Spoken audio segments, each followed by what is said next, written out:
வேதம் வாசிப்போம். தினமொரு அதிகாரம். புதிய ஏற்பாடு. மார்க் எழுதின சுவிசேஷம். அதிகாரம் 15. பொழுது விடிந்தவுடனே பிரதான ஆசாரியரும் மூப்பரும் வேதபாரகரும் ஆலோசனை சங்கத்தார் அனைவரும் கூடி ஆலோசனை பண்ணி இயேசுவை கட்டிக் கொண்டு போய் பிலாத்துவினிடத்தில் ஒப்புக் கொடுத்தார்கள். பிலாத்து அவரை நோக்கி, நீ யூதருடைய ராஜாவா என்று கேட்டான். அதற்கு அவர், நீர் சொல்லுகிறபடிதான் என்றார்.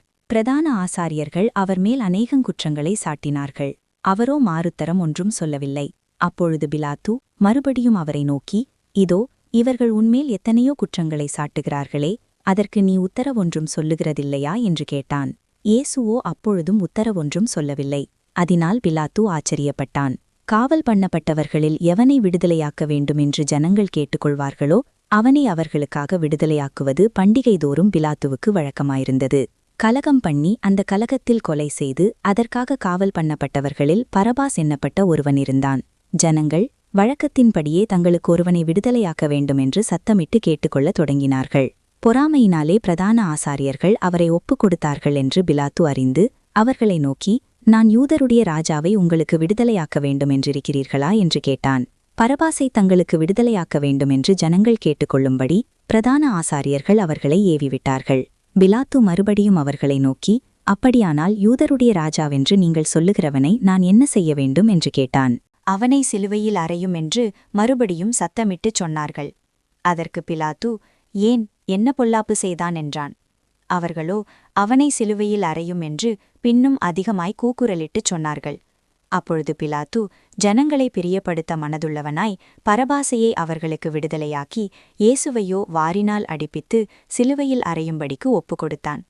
அப்பொழுது போர்ச்சேவகர் அவரை தேசாதிபதியின் அரமனையாகிய மாளிகையில் கொண்டு போய் அவ்விடத்தில் போர்ச்சேவகவுடைய கூட்டம் முழுவதையும் கூடிவரச் செய்து சிவப்பான மேலங்கியை அவருக்கு உடுத்தி முள்முடியை பின்னி அவருக்கு சூட்டி, யூதருடைய ராஜாவே வாழ்க என்று அவரை வாழ்த்தி அவரை சிரசில் கோலால் அடித்து அவர் மேல் துப்பி முழங்கால் படியிட்டு அவரை வணங்கினார்கள். அவரை பரியாசம் பண்ணின பின்பு சிவப்பான அங்கியை கழற்றி அவருடைய வஸ்திரங்களை அவருக்கு உடுத்தி அவரை சிலுவையில் அறையும்படி வெளியே கொண்டு போனார்கள். சிரேனே ஊரானும் அலெக்சாண்டருக்கும் ரூப்புக்கும் தகப்பனுமாகிய சீமோன் என்னப்பட்ட ஒருவன் நாட்டிலிருந்து அவ்வழியே வருகையில் அவருடைய சிலுவையை சுமக்கும்படி அவனை பலவந்தம் பண்ணினார்கள். கபாலஸ்தலம் என்ற அர்த்தம் கொள்ளும் கொல்கோதா என்னும் இடத்துக்கு அவரை கொண்டு போய் வெள்ளைப்போளம் கலந்த திராட்சரசத்தை அவருக்கு குடிக்க கொடுத்தார்கள். அவர் அதை ஏற்றுக்கொள்ளவில்லை. அப்பொழுது அவரை சிலுவையில் அறைந்தார்கள். அதன் பின்பு அவருடைய வஸ்திரங்களை பங்கிட்டு ஒவ்வொருவன் ஒவ்வொரு பங்கை எடுத்துக்கொள்ளும்படி அவைகளை குறித்து சீட்டு போட்டார்கள். அவரை சிலுவையில் அறைந்தபோது 3ஆம் மணி வேளையாயிருந்தது. அவர் அடைந்த ஆக்கினையின் முகாந்தரத்தை காண்பிக்கும் பொருட்டு யூதருடைய ராஜா என்று எழுதி சிலுவையின் மேல் கட்டினார்கள். அல்லாமலும் அவருடைய வலது பக்கத்தில் ஒருவனும் அவருடைய இடது பக்கத்தில் ஒருவனுமாக 2 கல்லரை அவரோடே கூட சிலுவைகளில் அறைந்தார்கள். அக்கிரமக்காரரில் ஒருவனாக எண்ணப்பட்டார் என்கிற வேதவாக்கியம் அதனாலே நிறைவேறிற்று.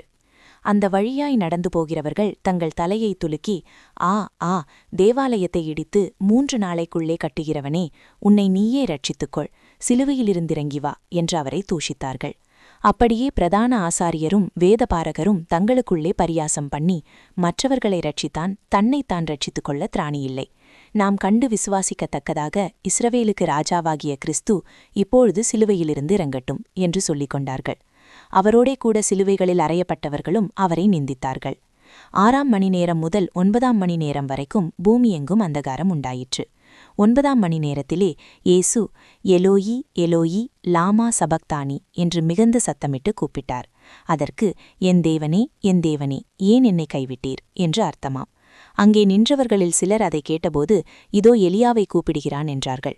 ஒருவன் ஓடி கடற்காளானை காடியிலே தோய்த்து அதை ஒரு கோலில் மாட்டி அவருக்கு குடிக்க கொடுத்து, பொறுங்கள், எலியா இவனை இறக்க வருவானோ பார்ப்போம் என்றான்.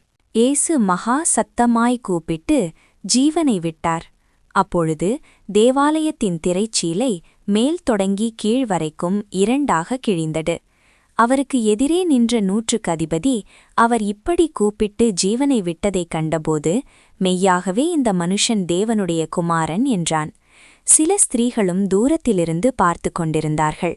அவர் கலிலேயாவில் இருந்தபோது அவருக்கு பின் சென்று ஊழியம் செய்து வந்த மகதேலேனா மரியாளும், சின்ன யாக்கோபுக்கும் யோசேக்கும் தாயாகிய மரியாளும், சலோமே என்பவளும், அவருடனே கூட எருசலேமுக்கு வந்திருந்த வேறு அநேக ஸ்திரீகளும் அவர்களோடே இருந்தார்கள்.